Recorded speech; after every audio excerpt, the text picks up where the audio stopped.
Inilah sosok Jonathan Latumahina, pengurus GP Ansor yang putranya koma usai dianiaya anak pejabat pajak. David adalah putra dari pengurus GP Ansor Jonathan Latumahina, menjadi korban penganiayaan yang dilakukan oleh Mario Dandi Satrio, anak dari pejabat Ditjen Pajak Rafael Aluntri Sambodo pada Senin 20 Februari malam hari.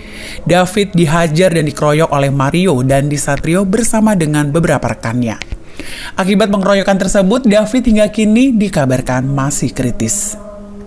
Saat kejadian, Mario Dandi menyekap David dan membawanya ke sebuah gang gelap di komplek Grand Permata Boulevard, Pesanggerahan, Jakarta Selatan.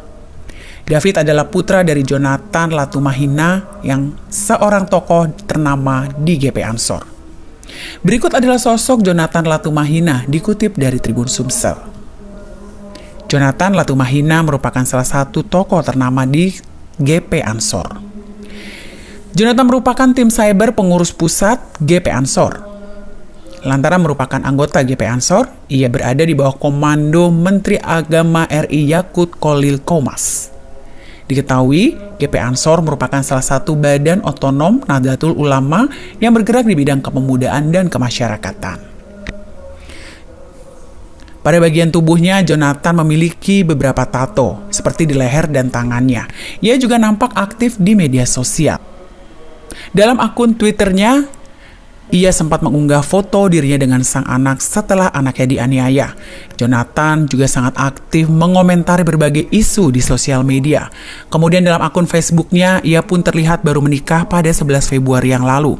Namun sejauh ini, tak ada informasi detail terkait Jonathan Latumahina. Jonathan Latumahina mengungkapkan proses hukum atas kasus penganiayaan yang menyebabkan putranya koma itu terus berjalan. Hal tersebut disampaikannya melalui akun Twitter pribadinya. Dalam statusnya, Jonathan juga mengungkapkan pihak keluarga pelaku yang diketahui merupakan anak pejabat pajak Jakarta Selatan itu bertandang ke rumahnya.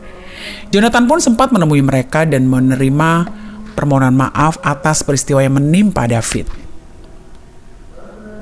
Walaupun permohonan maaf itu telah diterima, namun Jonathan mengaku akan terus mengawal proses hukum hingga tuntas. Apalagi dua orang pelaku yang menganiaya putranya itu kini telah ditahan oleh pihak Polres Jakarta Selatan. Sementara David, putranya, hingga kini masih dalam kondisi koma dan dirawat di rumah sakit.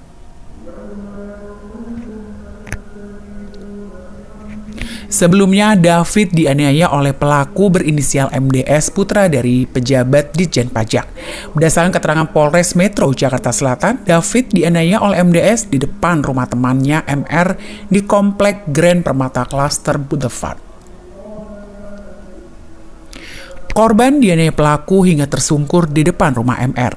Melihat korban dalam keadaan tidak berdaya, orang tua MR yang berada dalam rumah mencoba melerai keributan tersebut. Selanjutnya, orang tua dari MR langsung membawa korban ke Rumah Sakit Medika Permata Hijau. Tidak hanya membawa korban ke rumah sakit, orang tua MR juga memanggil pihak keamanan komplek untuk mengamankan pelaku. MDS pun akhirnya ditangkap Polsek Pesanggerahan dan ditahan di Polres Metro Jakarta Selatan akibat perbuatannya tersebut. Dan atas perbuatannya, pelaku dijerat dengan pasal 351 KUHP tentang penganiayaan.